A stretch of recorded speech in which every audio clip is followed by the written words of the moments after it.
Hello everybody, this is Grandmaster Jacek Stopa from Poland, and today I'm gonna walk you through one of the projects I've been involved in recently, that is GoldChess.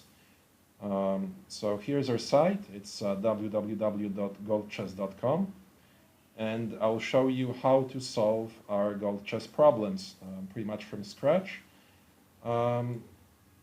Because we started with downloading the program you will be playing against, this is a necessary step. So in GoldChess, you play against our software. You go to download chess program, and you see in this orange color there is a chess program as well as codes. So you need to click on both, and after you got the file ready, you will have the software you'll be ready to solve. So today I'm going to show you two examples, and the first one is pretty simple.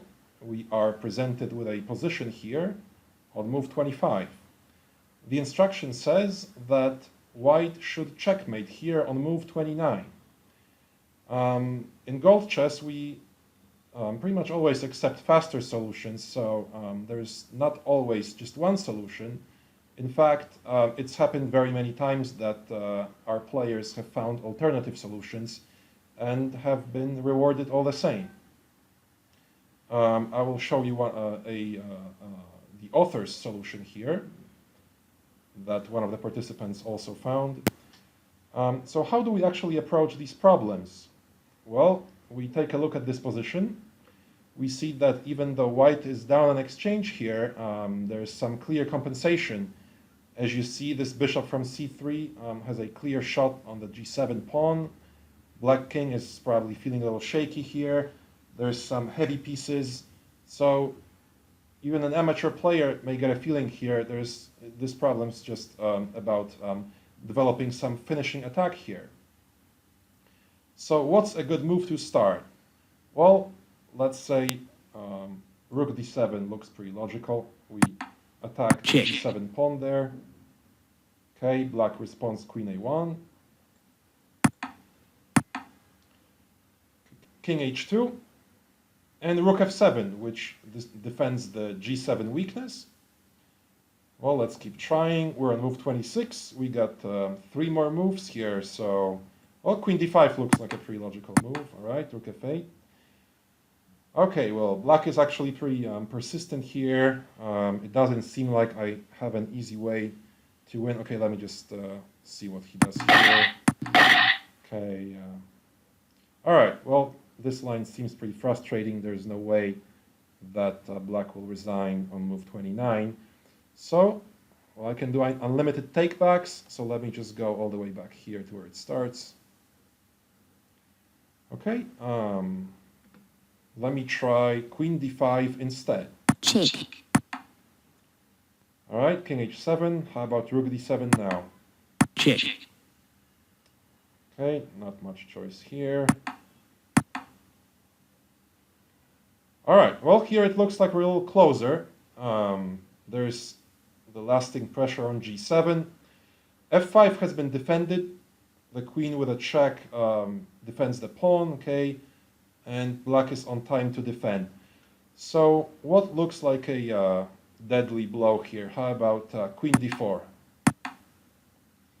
All right, king g6, rook g7. Check. Okay, well, this already move 29 has passed and black has not resigned. I guess I need to go back again. So he wants to play king g6 here and escape to h5. So how about I'll play queen b7 here. Whoa, okay, rook e7 looks like it's just a free rook there. I resign. Well, there you go, okay? There's our solution. So what's the point here? If we go back, let me just see, why didn't he play king g6 there? Okay, well, there's rook g7. After king h5, he's probably afraid of queen f7, king h4, and bishop f6 checkmate. Okay, so he goes berserk here. I mean, this position is pretty hopeless anyway. Now we just capture the rook. Black realizes there's not much to do anymore. He resigns, okay? So you basically go to File, Save As, you name the file, let's say your name, solution.pgn. Save it on your desktop. Just submit the solution on our site or send it to the email contact@goldchess.com. So what you're getting out of this, except for the money prize, is the learning process. What you learn here is that other than the sheer art of attack here, because most of our problems instructions tell you to checkmate or find a win, well, you gotta be a quick, effective attacker. So you need to clearly identify what the opponent's weaknesses are and find some ways to exploit them. Just like in this particular problem, you clearly see that black has some problems here on the king side. This will happen in your games pretty much all the time. So g7 is a clear weakness here, and the king is unsafe. You need to somehow take advantage of that. Check. You put the rook on the 7th rank and prepare for a checkmating attack. The computer, despite its relatively low level, finds some good ways to defend. Check. It knows that f5 will be a problem after the rook moves to g8, so it finds a way to defend the pawn. Now in this new situation, place rook g8 to defend the pawn. Now you need to find a way to continue the attack. If you don't, well, maybe your opponent's material advantage will play out, so you need to be fast and effective. I resign. Okay, there you go. So the next problem is actually more challenging. When you look at this position, well, I mean, it seems like white has some heavy concentration of pieces here on the king side. And the task tells you from move 22, actually you're not supposed to see this, the remaining moves, because this is the solution. So what you will see after downloading this task is the position after move 21, queen takes h2 here. This is black's last move. The task tells you to checkmate on move 31 or earlier, and your solution needs to involve a queen sacrifice.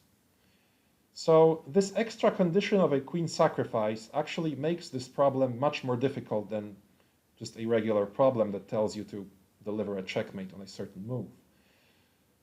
The reason is that, well, let's say you try to have Stockfish help you with solving this problem. You will quickly realize it shows you a lot of useful moves, and some of them probably successfully checkmate on move 31 or earlier. However, there is no queen sacrifice there.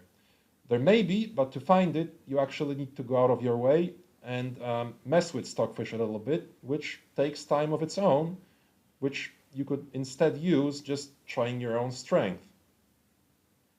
So it actually takes quite a lot of time to find this kind of a solution, but I have it ready here for you. I'm just going to walk you through the way it looks like. So you will realize that in many of the lines there's some problems with the back rank here. Okay, you see that white is actually also quite vulnerable because of all sorts of back rank checkmates in the case this rook moves away from the first rank. Objectively, this position is probably lost just because black's material advantage is so overwhelming. However, we have practical chances here because of these pieces, and that's basically all we need. So h3 just sort of makes sure that many of the checkmates will be prevented. All right, rook e8. Well, it attacks the knight, but other than that, you know, it kind of like weakens the king side here, because maybe the f7 pawn will be a liability here for black. So the important thing is that our opponent, the CEEC computer, is a pretty bad player. Okay, it's got some weaknesses. that over time, by practicing to solve our problems, you learn to exploit. This is a little bit similar to, imagine, a situation where you have an opponent, like an actual human opponent, and through exploring his games from a database, you learn, certain things about him, like, perhaps he's got some obvious weaknesses, like he's a strategic player. He likes to play things like exchange Slav. Well, maybe you should try to get a tactical position from as early as you can to pose him some challenges. Okay, so such is the case with our opponent here, this computer engine. Knight d6 looks like a very attacking move. All right, well, rook e3 looks a little fishy. So basically, when you look at black's back rank here, if we didn't have the knight here, I mean, we would be really close. Actually, we'd be just delivering a checkmate on d8. All right, well, f5, this comes after many trials in this position. The player who solved this problem, has explored many lines. I'm not exactly going to show you. I encourage everybody to try their own skill here. Again, I'm just showing you the ready solution here. So f5, g6, queen h4. Now we got some black squares to play around it on the king side as well. Okay, rook e2. So instead of developing the pieces here or trying to protect the king side, our opponent just sort of decides to capture a pawn on g2 and create some threats of his own. So he doesn't quite have a sense of danger here, despite such a great concentration of our attacking pieces on the king side. Knight e4. All right, well, knight f6 is a threat. Another threat is rook d8 with an imminent checkmate there. So he doesn't quite have the time to really go for his plan here, rook g2. He needs to start defending more properly. However, it turns out to be too late. Check. There's knight f6, king f8, and now the problem ends with a really beautiful checkmate here. Check.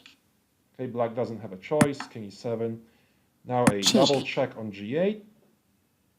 Okay, in this position, black has a choice between king e6, which will run into queen f6 checkmate or queen e7 checkmate, neither of which actually accomplishes the purpose, because there would be no queen sacrifice there.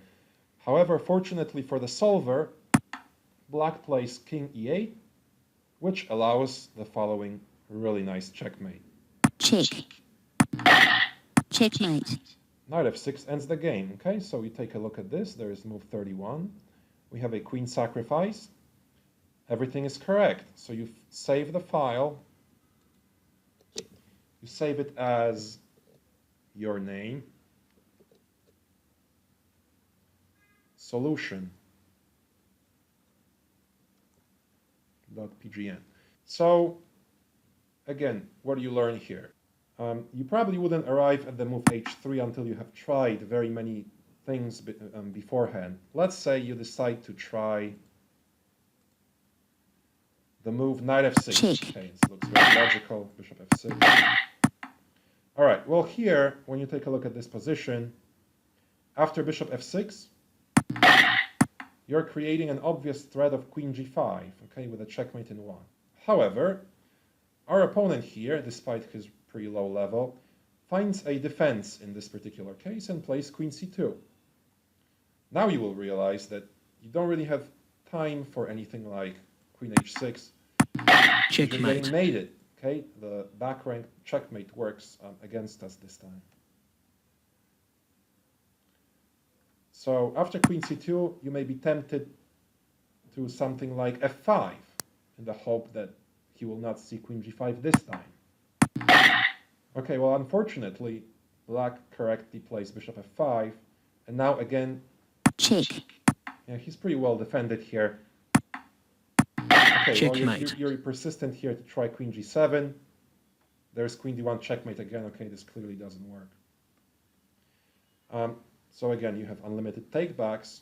You sort of try to decide which position looks the most appealing.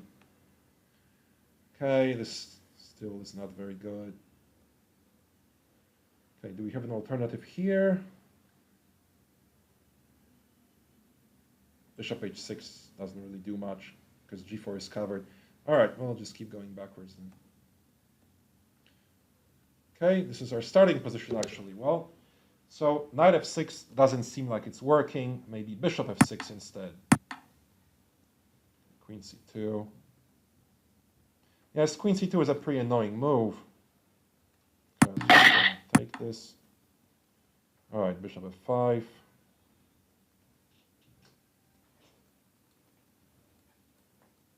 check, check, Yeah, this doesn't work either. So just following this process will not only teach you a lot about GoldChess itself, it'll help you exploit the program's weaknesses in the future, and it will teach you something much more general, like I said, to exploit your opponent's weaknesses. It'll teach you to be a more effective attacker, to try to work your own ideas work. Okay, so again, this is Grandmaster Jacek Stopa. I was just presenting one of the projects I'm recently involved in, that is GoldChess. And hopefully this video will encourage you to visit our site and solve our problems. So thank you very much and good luck.